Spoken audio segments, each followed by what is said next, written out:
Momentos y componentes del diseño. Bueno, vamos a trabajar en este momento con el proceso de investigación cualitativa propiamente dicho. Ustedes verán acá en esta filmina que hemos enunciado al menos cuatro fases que no pueden estar ausentes en ningún diseño de investigación. El primero es la fase preparatoria, que es donde se elabora el diseño de investigación. La segunda es la fase del trabajo de campo, que es donde, como el nombre lo indica, se hace la entrada al campo. Luego está la fase analítica, que es donde fundamentalmente el proceso está centrado en el análisis del material de campo, y luego la fase informativa, que es donde se construye el informe de investigación y los distintos reportes de la investigación.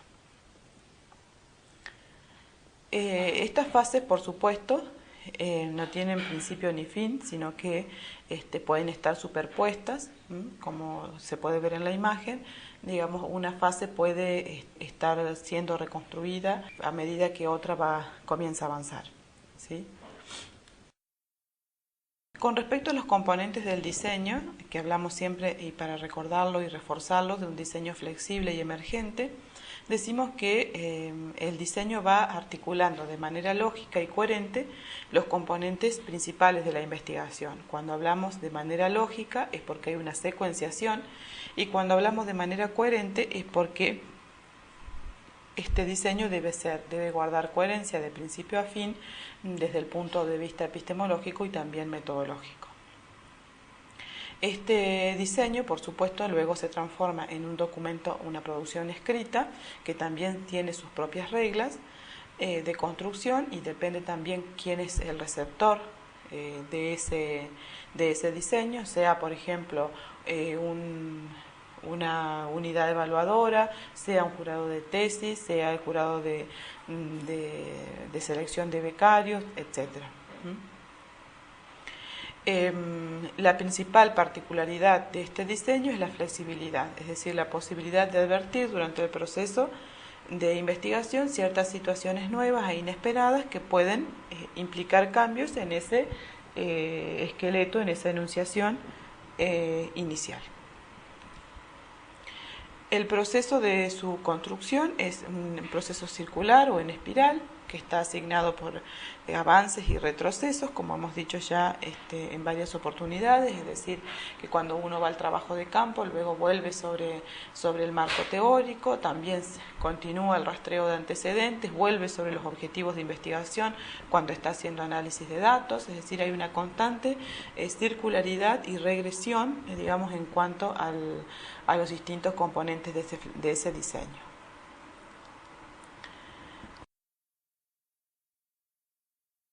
Hay una clasificación muy interesante, es la de momentos del proceso metodológico de construcción de un diseño de investigación. Y lo que plantea esta mención en momentos es la idea de pensar en que no son etapas lineales, sino que estas distintas decisiones que el investigador va tomando a lo largo del tiempo, mientras construye ese diseño de investigación, pueden estar contenidas unas en otras, y una decisión implica la otra, pero no necesariamente una decisión es consecutiva a la otra. Siempre hay un proceso de reflexión y de vuelta a mirar eso que uno mismo ha construido. Decimos también que ninguna etapa se da por concluida, ningún momento se da por construido, sino que se va pensando y repensando a medida que transcurre la investigación. Inclusive hay decisiones que fueron tomadas inicialmente y que luego pueden ser revertidas y pueden ser cambiadas completamente, siempre y cuando, por supuesto, haya una fundamentación. Esta clasificación en momentos del proceso metodológico de investigación no muestra una secuencia real de trabajo, es decir, el investigador, como les decía, no es que primero toma una decisión, luego termina esa decisión, pasa a la otra, luego pasa a la otra y así sucesivamente. En realidad, una decisión puede estar superpuesta con otra decisión, y eso hace que muchas veces uno vuelva hacia atrás y vuelva a revisar lo mismo que ya ha escrito, inclusive vuelva a cambiar aquello que ya ha decidido o ya ha escrito. La secuencia real de trabajo implica un ir y venir constante. Simplemente el diseño de investigación es una guía para visualizar las distintas instancias o las más importantes en el proceso de investigación. Eso no quiere decir que haya otras, sino que solamente focalizamos las más importantes. El diseño siempre es una guía para la acción y para la reflexión crítica sobre las tareas de realización de la investigación, pero también sobre la evaluación de los avances dentro del proceso de investigación.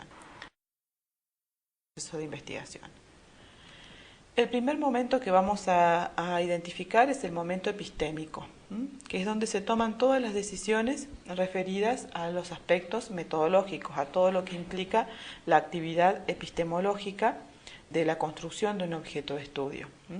La pregunta fundamental que guía este momento es: ¿qué investigar? ¿Qué quiero investigar? ¿Qué parte de la realidad del campo educativo es la que me interesa? ¿Qué aspecto de esa realidad es la que me interroga, la que causa curiosidad? ¿Sí? Entonces, de esa gran porción de la realidad educativa, ¿qué es lo que a mí me interesa fundamentalmente focalizar en mi estudio? Las tareas, obviamente, las tareas que, digamos, esa decisión de qué porción de la realidad es la que me interesa estudiar, va a tener como consecuencia ciertas tareas. La primera tarea es la de seleccionar el tema de investigación. ¿Qué tema investigar? Luego es el planteo del problema, plantear un problema de investigación. Luego la elaboración de un marco teórico y la formulación de objetivos e hipótesis. Por supuesto que el planteo de problema tiene ciertos componentes que también vamos a estudiar más adelante, y la elaboración del marco teórico, que es, digamos, lo que contiene los principales conceptos, las principales teorías que van a servir de base para abordar ese problema de investigación. También está la formulación de los objetivos, es decir, el para qué investigar, para qué quiero investigar esto, sumado a la existencia o no de hipótesis de trabajo, que dentro de la lógica cualitativa de investigación, estas hipótesis son enunciadas como anticipaciones de sentido, es decir, son la expresión de aquellos supuestos que el investigador tiene antes de insertarse en el campo y que, digamos, las enuncia en el diseño de investigación a fin de despojarse de esos supuestos y enfrentar la realidad lo más despojadamente posible. ¿Sí? El segundo momento es el momento técnico-metodológico. Este momento plantea fundamentalmente la estrategia de encuentro con la realidad y se centra en la pregunta de cómo voy a investigar. Ya seleccioné qué voy a investigar, ya sé para qué voy a investigar, con qué herramientas teóricas voy a investigar, pero necesito saber desde el punto de vista metodológico qué estrategias voy a utilizar y qué métodos. ¿Sí?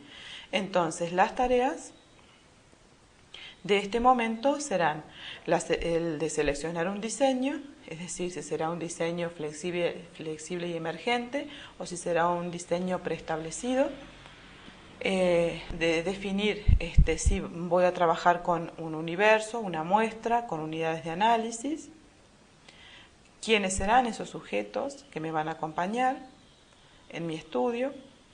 También implica la preparación de los instrumentos de recolección de datos, la selección de esos instrumentos y la construcción, la selección de las técnicas y la construcción de los instrumentos.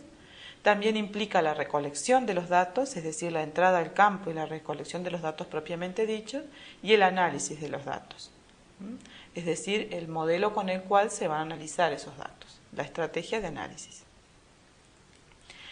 El último momento, el tercero, es el enunciado como momento teórico, donde se van a realizar todas las interpretaciones y las conclusiones y el momento de la comunicación de la investigación y de los resultados de la investigación, Y las tareas a las que se encuentra abocado el investigador en este momento son las de interpretar los resultados, la de sintetizar las conclusiones y la de elaborar el informe y los reportes de investigación. Hay algunas cuestiones prácticas que me gustaría enunciar y que las he colocado en estas dos filminas que siguen a continuación, que están planteadas en un cuadro de doble entrada, donde se exponen los componentes del diseño, las características que adoptan dentro de una lógica cualitativa y las preguntas que guían cada momento de la elaboración de este componente del diseño.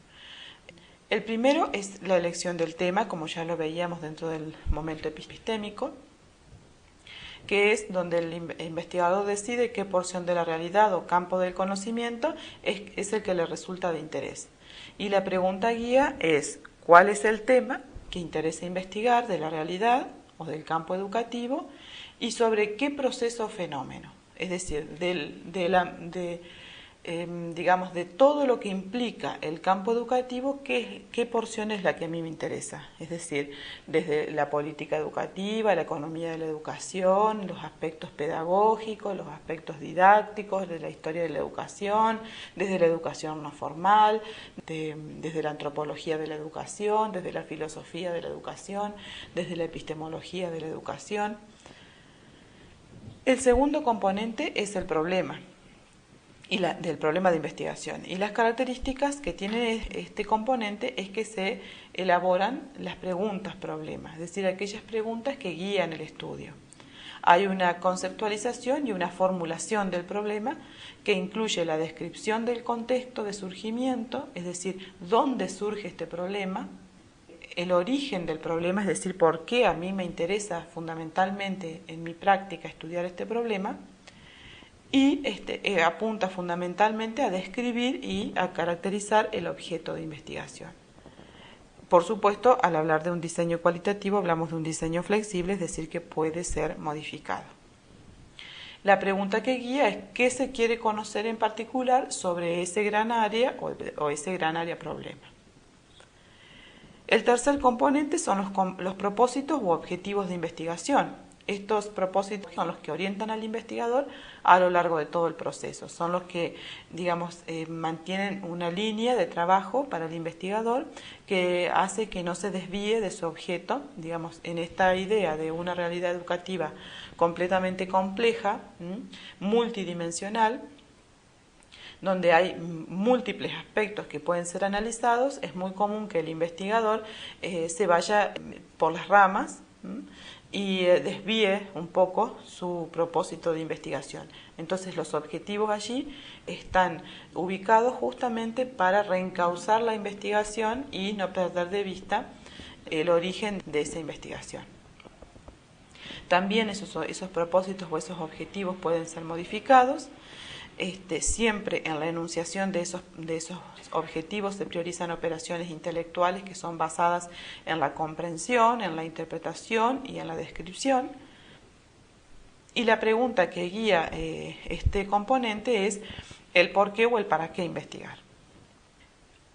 Otro componente es el contexto conceptual, más conocido como marco teórico. Está permanentemente abierto hasta el final de la investigación, por supuesto siempre desde la lógica cualitativa. Contiene inicialmente solo las categorías principales, las categorías teóricas principales. Se va enriqueciendo a lo largo de todo el proceso de investigación, por eso mismo es que permanece abierto hasta el final. Y recibe como fuentes la experiencia del investigador, sus propias especulaciones, es decir, lo que el investigador mismo ha ido construyendo como hipótesis sobre los temas que está trabajando, el conocimiento y el dominio de ciertas tradiciones teóricas que le sirven de base, y el análisis crítico de bibliografía, que fundamentalmente está contenida dentro de lo que es denominado el estado del arte, que inicialmente puede ser un rastreo de antecedentes y que luego se transforma en un estado del arte que contiene los estudios o las investigaciones que se han hecho con anterioridad sobre el mismo tema. Aquí decimos también que se pueden enunciar anticipaciones de sentido, que es lo que yo decía anteriormente respecto a la construcción de hipótesis en la lógica cualitativa de investigación. Las preguntas que guían la construcción de este componente del diseño es cuáles son los conceptos, cuáles son los principales conceptos, cuáles son los supuestos o las creencias y las teorías que respaldan esta investigación y cuál es el punto de vista teórico fundamentalmente. El siguiente componente es el que enuncia la metodología. La característica, bueno, ya lo hemos dicho en varias oportunidades, es que esta metodología siempre es flexible y siempre es emergente, que se determina, digamos, aquí se determina el tipo de estudio. Los más usados en educación, bueno, son los estudios descriptivos, los estudios de caso, los estudios etnográficos, la investigación en la acción participativa, los estudios sobre teoría fundamentada, los estudios biográficos, los estudios históricos, las historias de vida. También se seleccionan los sujetos y la muestra. Los más usados en educación es el muestreo teórico, el muestreo por bola de nieve, el focus group. También se determina el contexto y se piensa fundamentalmente en la accesibilidad al terreno, es decir, la posibilidad que tengo efectivamente de acceder al terreno. Las técnicas de recolección de datos, que son las herramientas con las cuales yo voy a recolectar datos en la empiria.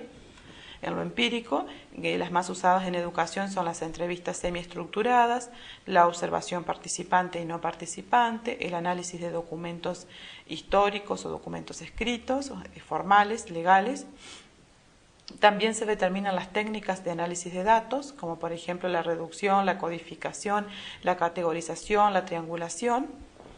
Y se trabaja sobre los criterios de validez, como por ejemplo la validez interna, la validez externa, la confiabilidad y la objetividad. Las preguntas que guían esta parte del diseño son: ¿qué tipo de estudio quiero realizar?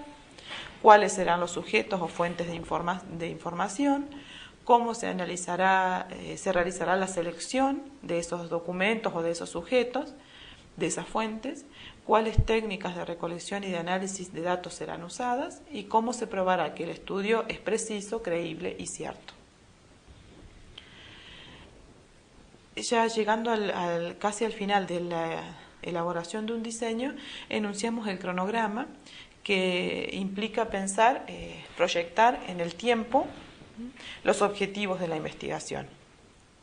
Siempre este cronograma, que marca tiempos y metas y tiempos, es un cronograma tentativo que va sufriendo modificaciones, es producto de la propia interactividad de las fases del proceso.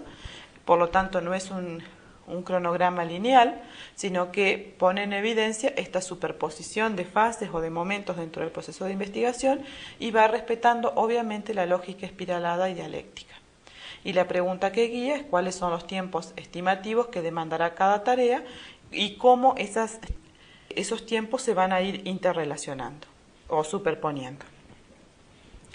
La bibliografía no debe ser olvidada dentro de un diseño de investigación.